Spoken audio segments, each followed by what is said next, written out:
ಭೀಷ್ಮ ಏನ್ ಮಾಡ್ದ ಅಂತ ಹೇಳು. ಸ್ವಯಂವರದಲ್ಲಿ ಭೀಷ್ಮ ಎಲ್ಲರಿಗೆ ಒಂದು ಓಪನ್ ಚಾಲೆಂಜ್ ಕೊಡ್ತಾನೆ.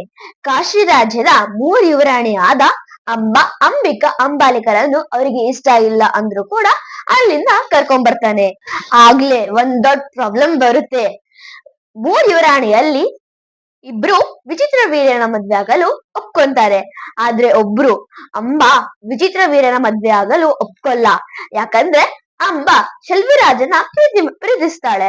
ಇದನ್ನು ಗೊತ್ತಾದ ಭೀಷ್ಮ ಅಮ್ಮನ ಕಾಶಿಗೆ ರಿಟರ್ನ್ ಕಳಿಸ್ತಾನೆ. ಆದ್ರೆ ಶೆಲ್ವಿರಾಜು ಬೇರೆ ಯಾರೋ ಗೆದ್ದಿರೋ ಹುಡುಗಿನ ನನ್ ಮದ್ವೆ ಆಗಲ್ಲ ಅಂತ ಹೇಳ್ತಾನೆ. ಆಗ ಅಂಬಾಗೆ ಏನ್ ಮಾಡ್ಬೇಕು ಅಂತ ಗೊತ್ತಾಗಲ್ಲ. ಅದಕ್ಕೆ ಅಂಬಾ ಮತ್ತೆ ಹಸ್ತಿನಾಪುರಕ್ಕೆ ಬರ್ತಾಳೆ. ಅಲ್ಲಿ ವಿಚಿತ್ರ ವೀರ್ಯನ ಮದ್ವೆ ಆಗಲು ಒಪ್ಕೊಂತಾಳೆ. ಇಲ್ಲೇ ಒಂದ್ ದೊಡ್ಡ ಟ್ವಿಸ್ಟ್. ಆದ್ರೆ ವಿಚಿತ್ರ ವೀರ್ಯ ಮದ್ವೆ ಆಗಲು ಒಪ್ಕೊಲ್ಲ.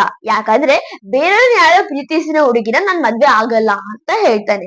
ಆಗ ಅಂಬಾಗೆ ಏನ್ ಮಾಡ್ಬೇಕು ಅಂತ ಅಸ್ಸಲ್ ಅರ್ಥ ಆಗಲ್ಲ. ಅಂಬಾ ತುಂಬಾ ಬ್ಯಾಡ್ ಫೀಲ್ ಆಗ್ತಾಳೆ.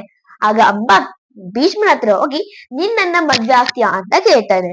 ಆದ್ರೆ ಭೀಷ್ಮ ನಾನು ಮದ್ವೆ ಆಗಕ್ ಆಗಲ್ಲ, ನಾನೀಗೆಲ್ಲಾ ಪ್ರಮಾಣ ಮಾಡಿನಿ ಅಂತ ಎಲ್ಲ ವಿವರಿಸ್ತಾನೆ. ನಾನಿನ್ನ ಮದ್ವೆ ಮಾಡ್ಕೋಕ್ ಆಗಲ್ಲ ಅಂತ ಹೇಳ್ತಾನೆ. ಆಗ ಅಂಬಾಗೆ ತುಂಬಾ ಕೋಪ ಬರುತ್ತೆ. ಹೇಗಾದ್ರೂ ಮಾಡಿ ಭೀಷ್ಮನ್ ಮೇಲೆ ರಿವೆಂಜ್ ತಗೋಬೇಕು ಅಂತ ಅನ್ಕೊಂತಾಳೆ.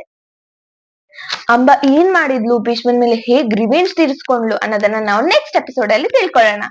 ಜೈ ಶ್ರೀಕೃಷ್ಣ.